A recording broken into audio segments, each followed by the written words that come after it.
याशिका के थप्पड़ का मुंहतोड़ जवाब देगी मन्नत। जी हाँ दोस्तों, अब वो मन्नत वापस आ रही है जिसे सब कमजोर समझ बैठे थे। वह मन्नत जिसने चुपचाप सब सह लिया, जिसने अपने आंसुओं को मुस्कान में छिपाया और जिसने अकेले अपनी बेटी दुआ को इस दुनिया के हर जुल्म से बचाया।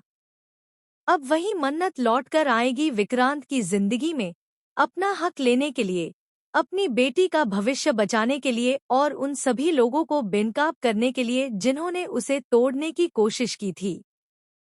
आने वाली कहानी में ऐसा मोड़ आने वाला है जिसकी किसी ने कल्पना भी नहीं की होगी। जब मन्नत अचानक विक्रांत को किसी और लड़की के साथ देखती है तो उसका दिल टूट जाता है। उसकी आंखों के सामने वो सारे वादे घूम जाते हैं जो विक्रांत ने कभी उससे किए थे। वह भरोसा, वह प्यार, वह सपने, सब कुछ एक पल में बिखर जाता है। मन्नत का गुस्सा फूट पड़ता है, लेकिन इस बार वह रोती नहीं है। इस बार वह टूटती नहीं है। इस बार वह फैसला करती है। मन्नत सोचती है कि उसने विक्रांत पर आंख बंद करके भरोसा किया था, लेकिन विक्रांत ने कभी उस पर विश्वास नहीं किया। हर बार किसी तीसरे की बातों में आकर उसने मन्नत को गलत ठहराया। उसने कभी मन्नत का पक्ष नहीं लिया, कभी उसका दर्द नहीं समझा।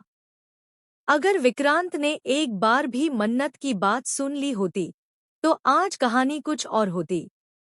लेकिन मन्नत ने हार नहीं मानी।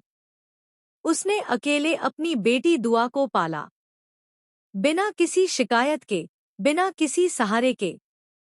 नीतू और रोनी पापा के साथ रहकर, उनकी सेवा करके, उनका सहारा बनकर मन्नत ने एक नई जिंदगी शुरू की।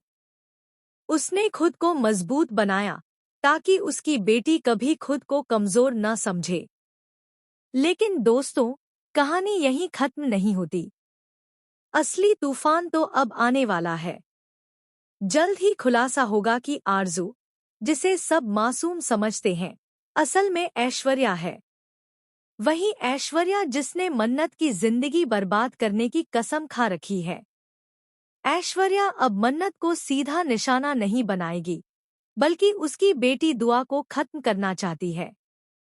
क्योंकि वह जानती है कि मन्नत की सबसे बड़ी कमजोरी उसकी बेटी है। एक रात ऐसा हादसा होगा जिसने सबको हिलाकर रख दिया। दुआ अचानक गायब हो जाती है। पूरे घर में हड़कंप मच जाता है। मन्नत पागलों की तरह अपनी बेटी को ढूंढती है।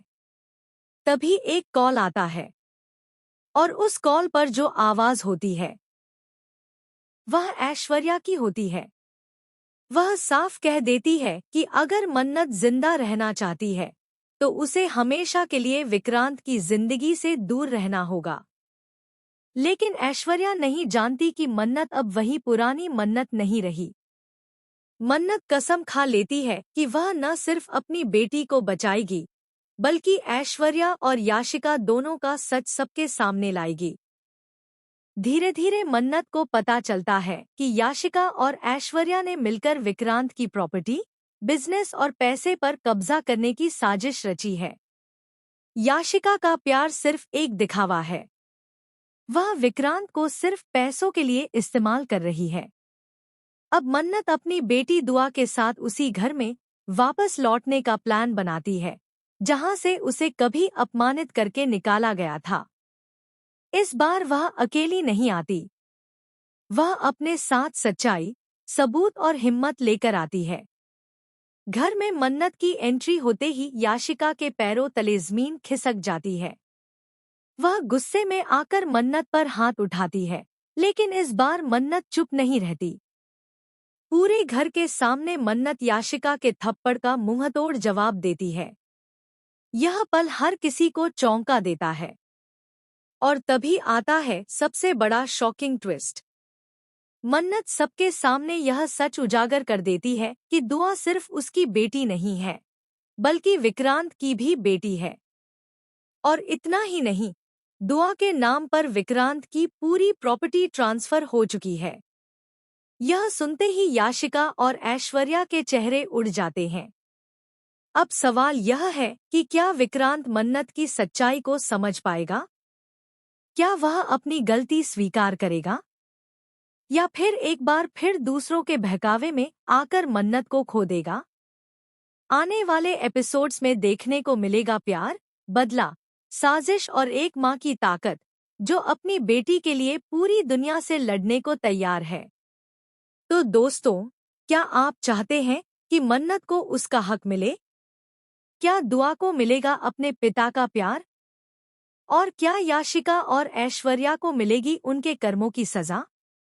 अपनी राय हमें कमेंट में ज़रूर बताएं और ऐसे ही ज़बरदस्त टीवी सीरियल अपडेट्स के लिए चैनल को सब्सक्राइब करना न भूलें।